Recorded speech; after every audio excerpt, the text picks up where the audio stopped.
Halo, apa kabar? Kita ngobrol lagi bersama dengan Bung Rocky Gerung. Bung Rocky Gerung kemarin itu PBNU itu menyatakan memutuskan untuk apa ya, membuat pansus. Ada timnya bukan tim pansus 5, tapi ada pansus 2 orang yang diminta untuk meneliti tentang PKB. Ini kaitannya dengan pernyataan dari Sekjen PKB sebelum Saifullah Yusuf yang menyatakan bahwa dia akan membentuk pansus untuk mengambil alih PKB. Dan yang menarik itu komentar dari Yahya Stakuf yang menyatakan dia curiga bahwa pansus haji itu sebenarnya bukan itu karena Menak itu adalah adiknya ketua PBNU, makanya dia buat pansus jadi dijawab oleh Muhaimin nggak betul semacam itu, katanya itu urusannya urusan para haji, kata dia, nggak ada kaitannya dengan PKB dan PBNU. Nah, ini menarik. Dan Muhammadiyah juga akhirnya lewat lewat rapat koordinasi nasional mengakui bahwa mereka juga sudah menerima tambang itu. Jadi benarlah info dari Buya Anwar Abbas bahwa itu sudah diputuskan dalam rapat pleno tanggal 13 Juni. Jadi itu kemarin itu hanya semacam permintaan pengesahan lah. Oh, 13 Juli, sorry, bukan 13 Juni. Ya kita lihat bagaimana di akhir jabatan Pak Jokowi, semua institusi itu mengalami keropos itu atau bahkan mengalami pembusukan tuh. Tetap NU dan Muhammadiyah adalah institusi yang menopang kaki-kaki kebudayaan negara ini. Ya. Tetapi kaki-kaki itu kemudian pindah berjalan perlahan-lahan atau bahkan melompat ke wilayah bisnis. Jadi pemindahan institusi dari kebudayaan ke bisnis itu menandakan bahwa yang kita sebut sebagai ketamakan itu akhirnya diperlihatkan juga. Ini kan ketamakan aja kan. Mhm. Jadi apapun dari segi teori politik kebudayaan, beralihnya atau menyampingnya NU dan Muhammadiyah ke arah bisnis itu artinya ketamakan itu. Itu dasarnya. Walaupun itu diputuskan secara formil di dalam pemimpin itu di dalam DPP masing-masing atau di dalam apa Kepengurusan. jabatan Ya. tertinggi, Hmm. kepengurusan tertinggi itu. Tetapi ya ada bagian dari masyarakat di dalam dua organisasi itu yang merasa kok nggak Ya. tidak etis ya itu. Hmm. Jadi justru mungkin Gus Durian kan tetap menganggap bahwa ngapain itu NU masuk ke situ tuh. Demikian juga anak-anak muda di Muhammadiyah itu menganggap bahwa ya sudah diputuskan, tetapi akhirnya orang melihat bahwa ya bukankah Muhammadiyah dari dulu juga adalah satu gerakan dagang. Jadi Hmm. itu intinya kan. Memang itu adalah organisasi pedagang, tetapi dulu dagang itu dalam upaya untuk tandingi perdagangan yang dimulai oleh Belanda kan itu Betul. dasarnya Hmm. kan. Hmm. Hmm. Asal usul Muhammadiyah itu. Nah sekarang itu apa poinnya tuh? Kalau Muhammadiyah artinya merengek untuk memperoleh tetesan ekonomi dari Jokowi itu, dari negara, tapi orang tahu tuh dari Jokowi.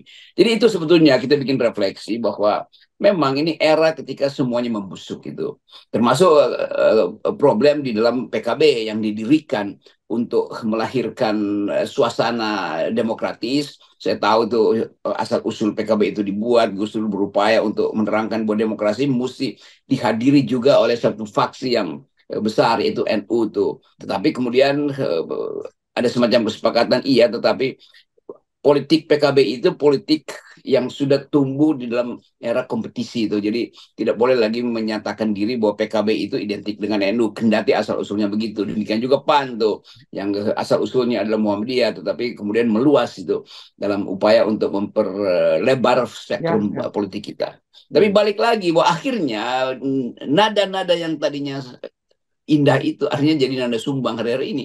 Karena orang akhirnya nyinyir pada NU, nyinyir pada Muhammadiyah, nyinyir pada Caimin, PKB segala macam. Jadi kalau kita lihat dari atas, ini bukan upaya kita untuk melihat apa yang jadi masalah pribadi antara mereka. Tetapi di era Jokowi lah pembusukan itu terjadi. Jadi saya mau lihat lebih lebih jauh lagi bahwa Jokowi tidak meninggalkan satu kultur, Hmm. semacam kultur yang menghormati otonomi dari lembaga-lembaga publik ini. Iya, iya, iya. Dan saya kira sebenarnya kan kalau toh dia dia memahami soal itu, nggak mungkin dia akan menawarkan tambang itu kepada ormas-ormas Islam ini, karena dia tidak paham itulah makanya kemudian menawarkan. Dan konyolnya ternyata ormas-ormas yang seharusnya mereka lebih memahami jati dirinya ternyata juga merasa mendapat berkah dari tawaran dari Jokowi itu. Ya itu yang kan seminggu ini kita lihat konfrontasi untuk bertengkar soal ini ya sah apa tidak, legal apa Ya. tidak, Hmm. manfaat apa tidak. Ulil berupaya untuk menerangkan itu manfaatnya, para pembuli dan pengkritik Ulil menerangkan hal yang sebaliknya berdasarkan dalil Ulil. Demikian juga teman-teman yang menganggap wah saya memantau itu sering dikirim ini kan dalam upaya untuk menghalangi kapitalisme itu, Hmm, hmm. oligarki yang menguasai Ya, ya, ya. ekstraksi. Oleh karena itu mesti sebaiknya diberikan saja pada kalangan keagamaan tuh, itu akan diurus oleh Hmm, rakyat. Itu juga palsu argumen itu. Kan hmm. tetap yang disodorkan adalah upaya untuk membujuk supaya tidak ada oposisi, supaya Betul. tidak ada kritik. Kan dasarnya itu tuh, bukan soal kapitalis dan sosial, itu kan semacam persembunyian pertengkaran ideologis yang tidak bisa dipahami karena tertutup oleh relasi-relasi bisnis yang sudah mulai tumbuh. Begitu dia dikelola oleh NU, oleh Muhammadiyah, Muhammadiyah. juga dia akan tumbuh di dalam konteks kapitalistis. Kan ini adalah sumber yang mesti diambil keuntungannya tuh. Masuk pasar emang jadi sosialis. Kalau pasarnya sosialis boleh aja, tapi kan pasar tambang itu kan kapitalistis. Jadi Ya. tetap di ujungnya itu added value-nya itu, nilai lebihnya itu, surplus value, kalau kita bicara teori Marx, itu nyampe juga pada kapitalis kan, bukan Hmm. pada NU, bukan pada Muhammadiyah. Jadi ngaco juga pertengkaran ideologis itu ditaruh di situ hanya sekedar untuk menyelamatkan argumen bahwa adalah hak rakyat untuk mengelola tambang. Kalau hak rakyat itu kasih pada pemulung itu sebetulnya, sehingga uang itu beredar di antara pemulung. PKB, oh sorry, NU dan Muhammadiyah kan elitnya juga adalah orang-orang yang berdagang secara kapitalistis. Kan Hmm. pada dasarnya itu. Hmm. Begitu disuplai oleh tambang, masuk dia dalam konteks pasar adalah Ya, tambang adalah pasar kapitalistis. Apa urusannya di situ? ya, Itu ya. artinya tidak ada lagi poin untuk menyatakan bahwa itu demi kepentingan umat itu palsunya di situ argumen yang Ya, ya. berputar selama Ah, 2 minggu ini. nah, menarik ini Anda menyinggung pasar yang kapitalistik ya, karena kan mereka coba membela diri kan, karena kritik pertama itu kan sebelum pasar itu soal bagaimana eksploitasi lingkungan, yang kedua bagaimana konflik dengan warga di sekitar, itu yang paling paling banyak terjadi kan itu ya, Bung Rocky, dan mereka Iya. mencoba menyatakan bahwa ini kami beda dengan para pengusaha tambang yang dikelola oleh oligarki. Oke, kita ikuti mereka, mereka beda dalam soal lingkungan, kita anggap begitulah, mereka beda dalam soal hubungan dengan warga sekitarnya. Tapi ketika masuk pasar, mereka nggak akan punya, nggak mereka tidak bisa mendikte pasar itu kan gitu. Itu ujungnya begitu kan. Ada market ekonomi, oke, Hmm. untuk memberi sinyal tentang efisiensi. Tetapi tambang itu market ekonomi berubah menjadi market society. Hmm. Artinya value kapitalistis juga masuk di situ kan.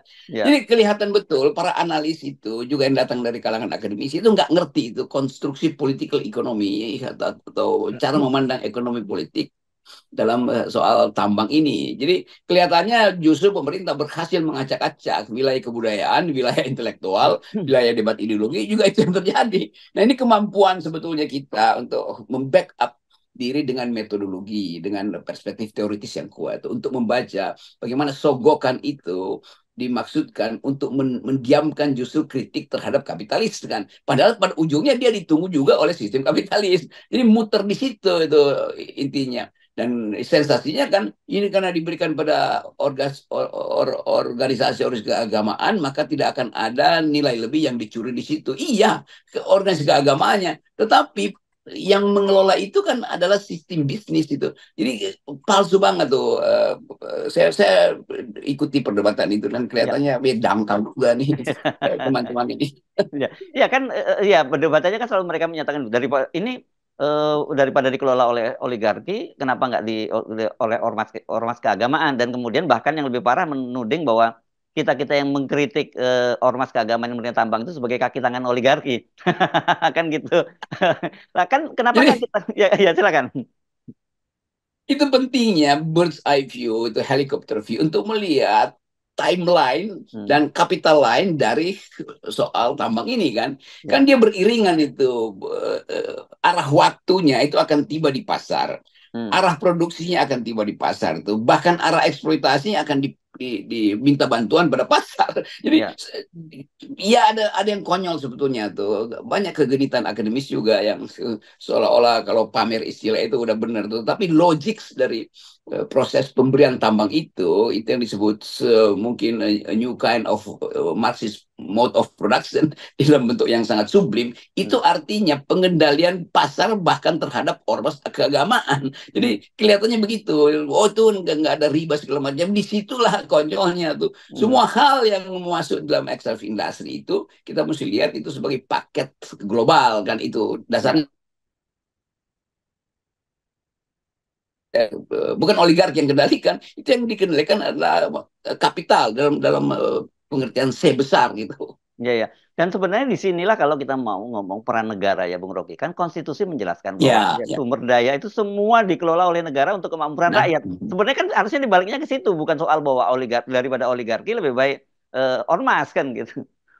ya itu dasar konstitusinya ada tuh. Tetapi kan banyak juga yang mungkin disewa untuk membenarkan Ya, soal-soal ini. ya. Nanti lu ngomong deh kasih teorinya tuh. Nanti gampang lah itu 2%, 3% dari komisariatan di situ. Hmm. Di dalam proses pengelolaan bisnis dapat ke kalian tuh dalam bentuk CSR. Nah, CSR aja itu adalah tangan kapitalis yang tak kelihatan untuk memperlihatkan aspek kesosialan dari korporasi. Aspek kesosialan, nah, tapi itu kan aspek doang. Padahal inti dari ekstraksi industri adalah akumulasi itu. Ya. Nanti kalau ada problem, trickle down-nya, spill over-nya itu dalam bentuk CSR. Itu juga tipu-tipu kapitalistis sebetulnya kan.